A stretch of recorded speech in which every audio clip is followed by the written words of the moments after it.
Is this simple trick the key to the perfect seared fillet? So as you can see, we have 3 different steaks here. Giving you just a quick rundown of what I did. It's basically a dry brine. I'll put in clips of how I did that, but it's very simple. You salt it, you throw it in your fridge uncovered, and you let it sit. This one has been for 24 hours. So I put it in last night at around 7 o'clock when I wanted to start cooking dinner. This one's been about 12 hours. I went in at around 8 a.m. And this one has just come out of the fridge, was wrapped up, has no salt, didn't sit uncovered. So these two have sat uncovered for a mix of 24 hours and 12 hours. This one has not sat uncovered at all. This should give it a perfect sear. So I want to test, is there a difference between 12 and 24 hours? Is it going to be just coming fresh out of the package? What I am going to do is I'm going to let these all sit out for 30 minutes to just kind of come up to temperature. You don't need to let steak get to room temperature. That's kind of a myth. It would take hours for this steak to get to room temperature. Just let them sit out for about 30 minutes.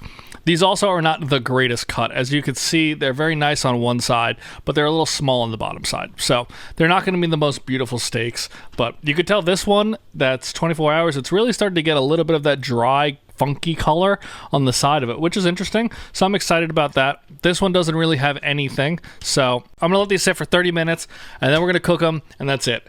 Most of the time I don't like to do steak on this channel because steak is a lose-lose on YouTube. Everyone likes theirs cooked differently. Everyone likes different ingredients in the pan when they cook them. Everyone likes to cook them a different way. So we're going to cook these just straight up, sear them in a cast iron, maybe go into the oven with it, and then just baste it with a little bit of butter. Nice cast iron, high heat, get a crust on them, and that's what we're testing. So I'll see you guys back here in about 30 minutes.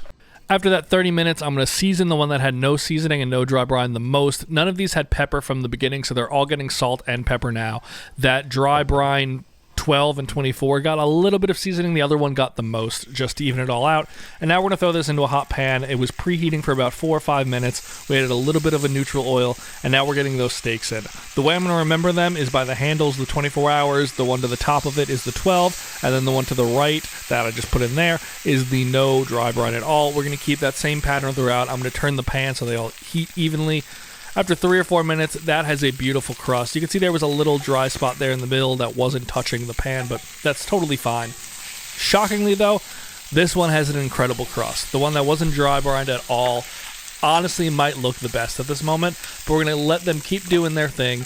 After that bottom side sears for about 2 or 3 minutes, I'm going to throw these into an oven at 200 degrees Fahrenheit. We're just going to let the middle come up to temperature for maybe 5 minutes, and now I'm going to take them out and do 1 minute here of a just quick 30-second baste, flip, 30-second baste. I started them with the serving side down, the nice seared side. I was looking for a nice medium, so I took them out when they got to about 115 degrees, 120 degrees Fahrenheit. They're going to be a little over. Don't freak out. You'll see that. They still were delicious, but just pull them out, put them onto a resting tray, hit them with a little bit of that butter, and let them sit and rest for 5 minutes. All right, so here we have the 3 fillets. This is the 24-hour dry brine. This is the 12. This is none.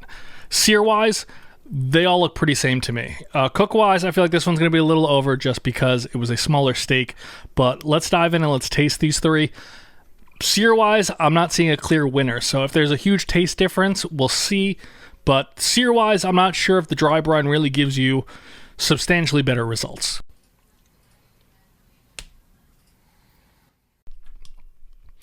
The 24-hour one is good.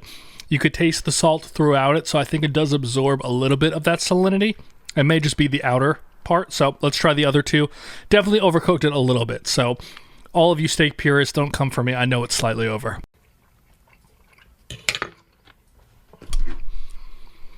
All right, there is definitely a taste difference. The 12 and 24 to me taste identical. The one that sat out just the 30 minutes and then got seasoned is definitely a worse tasting steak. So I do think there is something to this. Obviously there is, everyone does it, but the sear was not any better. So if you're just looking for a good quality sear, they all seared up perfectly. That's just your technique and a hot pan. But taste wise, the dry brine 12 or 24 hours I think are going to give you fantastic results taste wise, and these are 2 very good steaks. They are easily better than the one that just came out for room temperature. So dry brine your steaks. It's not totally screwed up. It's still okay cook-wise, so come at me, but it's okay. These are the winners.